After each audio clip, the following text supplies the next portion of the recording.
Replaced. Huh? That's up to you, sir.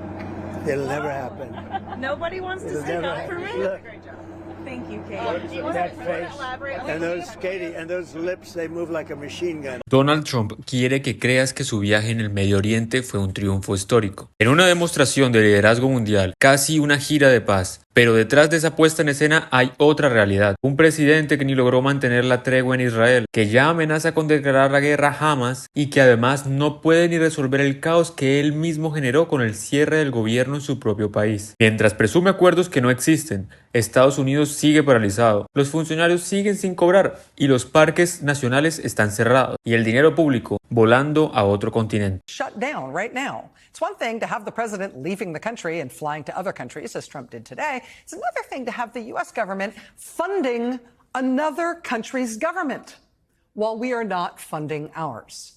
Nevertheless, Trump's Treasury Secretary, Scott Bessent, just sent $20 billion, just sent 20 billion U.S. taxpayer dollars to go fund the government of Argentina, to go bail out their currency for some reason.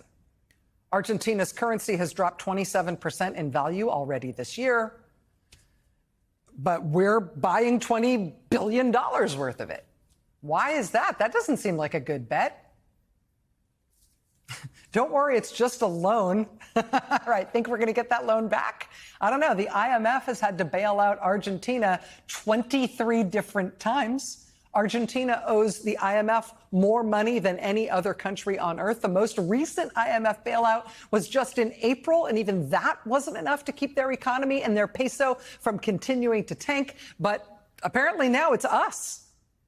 Scott Bessent, Trump's Treasury Secretary, nevertheless just gave Argentina $20 billion of your money to prop up the government of Argentina, even though we have almost no trade with them, and if their economy or their currency collapses, that would be sad for them, but it would likely have no effect on us. This is not something we're doing to protect ourselves. It is just a favor to them.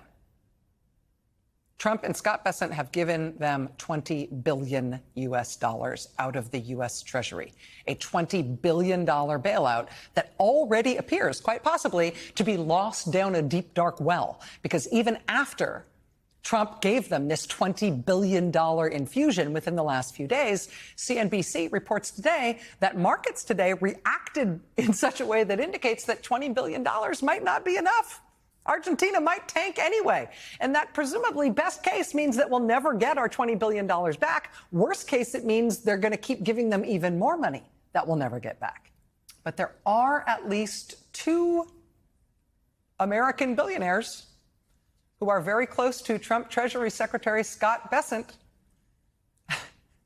And these billionaires have made big bets on the health of Argentina's economy.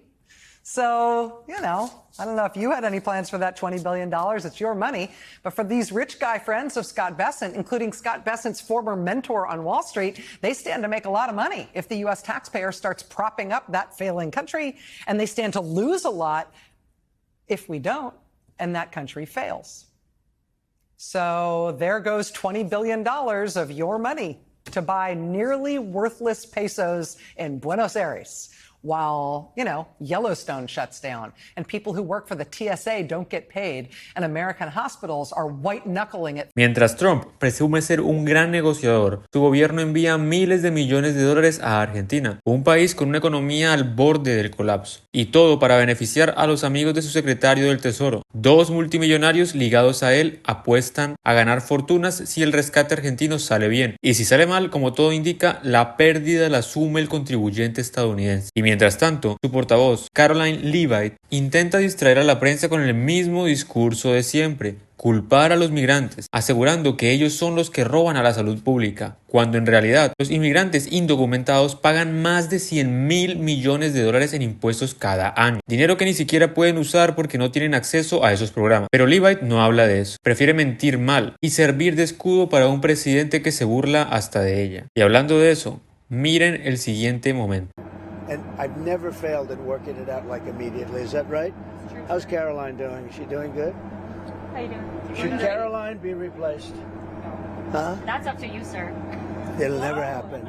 Nobody wants to It'll stick never up for happen. me. Look, Thank you, Kate. Do you want to elaborate? And those, Katie, and those lips, they move like a... Y ahí está, Trump otra vez, tratando a una de sus funcionarias como si fuera parte de su reality show. La humilla públicamente, pregunta si debería despedirla, y luego le dice que tiene grandes labios. ¿Qué clase de líder se comporta así frente a las cámaras? Pero lo más preocupante no es el comentario, sino lo que refleja, un entorno de poder basado en el servilismo y la degradación. Nadie se atreve a contradecirlo, ni siquiera cuando el presidente cruza todas las líneas. Caroline Leavitt sonríe nerviosa, incapaz de defenderse. Ese es el verdadero rostro del equipo que Trump ha construido. Un círculo de aduladores dispuestos a soportar humillaciones con tal de no perder su puesto. Y mientras los medios tradicionales se distraen con la gira de paz, casi nadie habló del tema más grave que dejó este viaje: los negocios turbios de Trump con el presidente de Egipto. 2016 run for president against Hillary Clinton.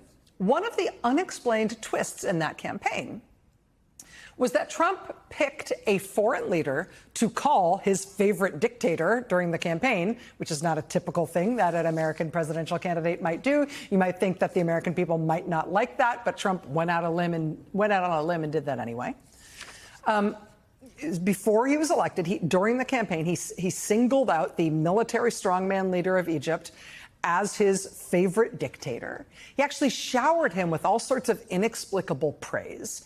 And I mean, it was inexplicable because, I mean, this is not something for which there's like a big domestic audience during a presidential campaign. Why do you want to vote for somebody for president who's praising who his favorite dictator is and why he likes this military strongman abroad? It was so weird. But he was really sort of insistent about it just a few weeks before Election Day, as Donald Trump's campaign was running out of money. And it really looked like he was going to lose to Hillary Clinton. Donald Trump, at the height of the 2016 presidential campaign, he took a one-on-one meeting with the president of Egypt. And he came out of that meeting and he called the president of Egypt a, quote, fantastic guy. He promised him that if he, Donald Trump, was elected president, the United States would be a, quote, loyal friend to Egypt. And then when Trump, in fact, was elected, he very much made good on that. He brought the president of Egypt to be one of his first guests at the White House. Egypt, really? He showered him with totally unqualified praise. What's that about? Then he gave Egypt nearly $200 million that his own Trump-appointed State Department leadership opposed him giving. Then he gave them more than $1 billion after that. He just loved the president of Egypt. Couldn't do enough for the president of Egypt. Couldn't say why he loved him so much, but he just kept pouring it on. What was that about? I want to thank you. Another one. We've been my friends right from the beginning during the campaign against crooked Hillary Clinton. That was today. It's been my friend right from the beginning during the campaign against crooked Hillary Clinton. I want to thank you. Something about his love for Egypt's president goes back to his campaign against Hillary Clinton in 2016. What could that be? Oh, right. Last year, there was landmark reporting from the Washington Post, including our own Carol Leonnig, about one of the Justice Department investigations into Donald Trump that was shut down by his appointees once he became president. This was the headline, quote, $10 million cash withdrawal drove secret probe into whether Trump took money from Egypt.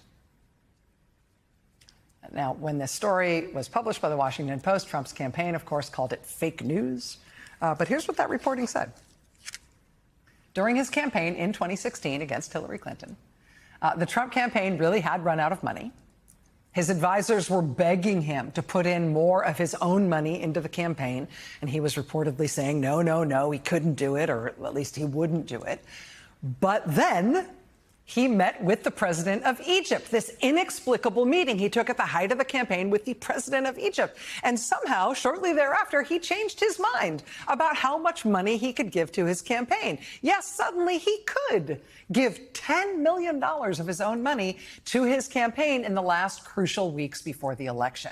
That $10 million that he may or may not have been good for? I don't know. But the Justice Department reportedly found that 5 days before he was inaugurated, mysteriously, an organization linked. Y ahí está la pieza que los grandes medios prefieren pasar en alto. En 2016, cuando Trump se quedaba sin dinero y su campaña se hundía, se reunió en secreto con el presidente de Egipto. Días después aparecieron 10 millones de dólares en su bolsillo para financiar la recta final de su campaña. ¿Casualidad o no? Ese mismo gobierno egipcio retiró casi exactamente la misma cantidad de su Banco Nacional. Desde entonces, Trump no ha dejado de premiar a Egipto con ayuda militar, préstamos y favores políticos. ¿Coincidencia? Difícil creerlo. Lo que vemos es un patrón de corrupción internacional, un presidente dispuesto a hipotecar los intereses de su país a cambio de dinero y lealtad extranjera. Mientras Trump se vende como el pacificador global que viaja por Medio Oriente con un país cerrado, los trabajadores sin salario y los fondos públicos fugándose a otras economías se rodean de aduladores,